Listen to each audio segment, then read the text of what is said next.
সাহাবায়ে আজমাইনগণ ছিলেন অনেক গুণে গুণান্বিত, যেগুলো ইসলামের জন্য সুমহান হয়ে কাজ করবে। তাদের গুণ সম্পর্কে বলা হয়েছে, নাম্বার 1 গুণ হচ্ছে কাফেরদের প্রতি কঠোরতা। ওনারা কাফেরদের সাথে কলম যুদ্ধ করতেন এবং কথার মাধ্যমে যুদ্ধ করতেন, তারপরে মাঠে ময়দানে গিয়ে সশরীরে যুদ্ধ করতেন ইসলামের জন্য। কিন্তু আচার আচরণ, লেনদেন, ব্যবসা বাণিজ্য, তাদের সাথে সমাজের মধ্যে সামাজিকতা ছিল সর্বোচ্চ নম্র এবং সর্বোচ্চ ভদ্র ছিল। বাস্তবে ছিল সর্বোচ্চ নম্র ভদ্র, কিন্তু ইসলামের ক্ষেত্রে কাফেরদের প্রতি ছিল সর্বোচ্চ কঠোর। এটা ছিল সাহাবাদের নাম্বার 1 কোয়ালিটি, নাম্বার ওয়ান গুণ। নাম্বার 2 হচ্ছে ইসলামের জন্য বংশগত সম্পর্ক বিসর্জন।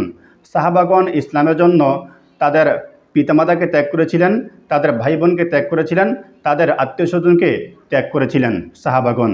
এজন্য এরা সর্বোচ্চ মুমিন, এর সর্বোচ্চ স্থান জান্নাতের মাপকাঠি।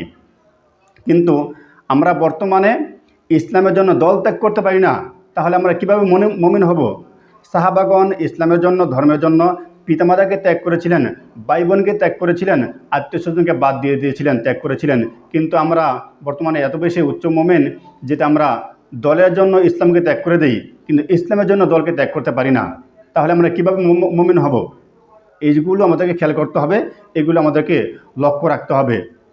সাহাবাদের নাম্বার 3 কোয়ালিটি হচ্ছে, নাম্বার 3 গুণ হচ্ছে সাহাবায়ে কেরামগণ পারস্পরিক সহানুভূতি এবং আত্মত্যাগকারী।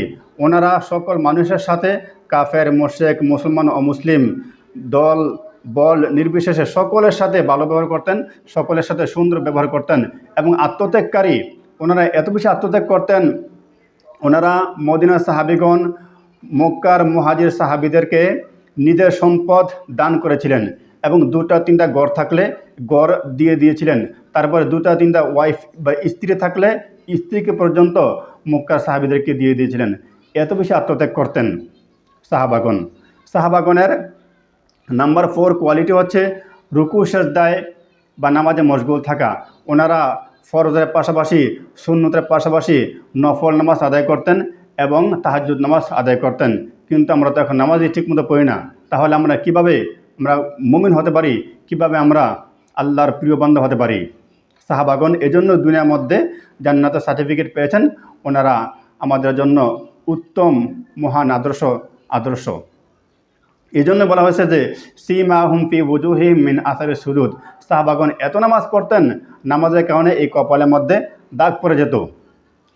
সাহাবাদের গুণাগুণ সম্পর্কে, সাহাবাদের কোয়ালিটি সম্পর্কে শুধুমাত্র কোরআনে নয়, ওনাদের গুণাগুণ সম্পর্কে তাওরাত কিতাবে উল্লেখ করা হয়েছে, ইনজিল কিতাবে উল্লেখ করা হয়েছে। যালিকা মাসালুহুম ফিত তাওরাত ওয়া মাসালুহুম ফিল ইনজিল। তাওরাত কিতাবে বলা হয়েছে ওনাদের গুণাগুণ সম্পর্কে, ইনজিল কিতাবে বলা হয়েছে যে প্রত্যেকটি সাহাবা এক একটি বীজের মতন। বীজ যেরকমভাবে মাটিতে বপন করলে সেই বীজ বড় হয়ে ফল দিয়ে গাছ ভরপুর হয়ে যায়, সাহাবাগণ হচ্ছে সেই বীজের মতন। সাহাবাগণ যেই অঞ্চলে যান, যেই রাজ্যে যেতেন, ওই রাজ্যের মধ্যে, ওই অঞ্চলের মধ্যে তাদের দাওয়াতের কারণে, তাদের আচার আচরণের কারণে ওই অঞ্চলের মধ্যে মুসলমান ভরপুর হয়ে যেত, মুসলমান বিস্তার লাভ করতে মুসলমান তৈরি হয়ে যেত। এবং পরাজিত অবস্থা থেকেও রাসূলকে আনুগত্য করা। ইসলামকে মানতে গিয়ে সাহাবাদের বাড়িঘর হারাতে হয়েছিল, তারপর ইসলামকে ত্যাগ করেননি, রাসূল আনুগত্য ত্যাগ করেননি। ইসলামকে মানতে গিয়ে যুদ্ধের ময়দানে গিয়ে যুদ্ধ করতে গিয়ে হাত পা হারিয়েছিলেন, ক্ষয়ক্ষতি হয়েছিল, ক্ষতিগ্রস্ত হয়েছিল, তারপর ইসলামকে ত্যাগ করেননি, রাসূলকে ত্যাগ করেননি। বর্তমানে ইসলামকে ত্যাগ করতে গিয়ে, ইসলামকে মানতে গিয়ে, ইসলামকে বিজয় করতে গিয়ে আমাদের ক্ষয়ক্ষতি হতে পারে, বাড়িঘরে ক্ষয়ক্ষতি হতে পারে, কিন্তু ইসলামকে ত্যাগ করা যাবে না। আমাদের শারীরিক ক্ষয়ক্ষতি হতে পারে, ইসলামকে ত্যাগ করা যাবে না। আমাদের শারীরিক, মানসিক, অর্থনৈতিক ক্ষয়ক্ষতি হতে পারে, সামাজিক ক্ষয়ক্ষতি হতে পারে, রাষ্ট্রীয় ক্ষয়ক্ষতি হতে পারে, তারপরে ইসলামকে ত্যাগ করা যাবে না, রাসূলকে ত্যাগ করা যাবে না। সাহাবাগণ যেরকমভাবে একটা পর্যায়ে গিয়ে বিজয় লাভ করেছিলেন, ইসলাম বিজয় হয়েছিল, আমাদেরও বর্তমানে পরাজিত হতে হতে, ধ্বংস হতে হতে, আমরা ইসলামকে মানতে গিয়ে, রাসূলকে আনুগত্য করতে গিয়ে একটা সময়ে, একটা পর্যায়ে গিয়ে ইসলাম বিজয় হবে, সমাজ শান্তি হবে, দেশ শান্তি হবে ইনশাআল্লাহ।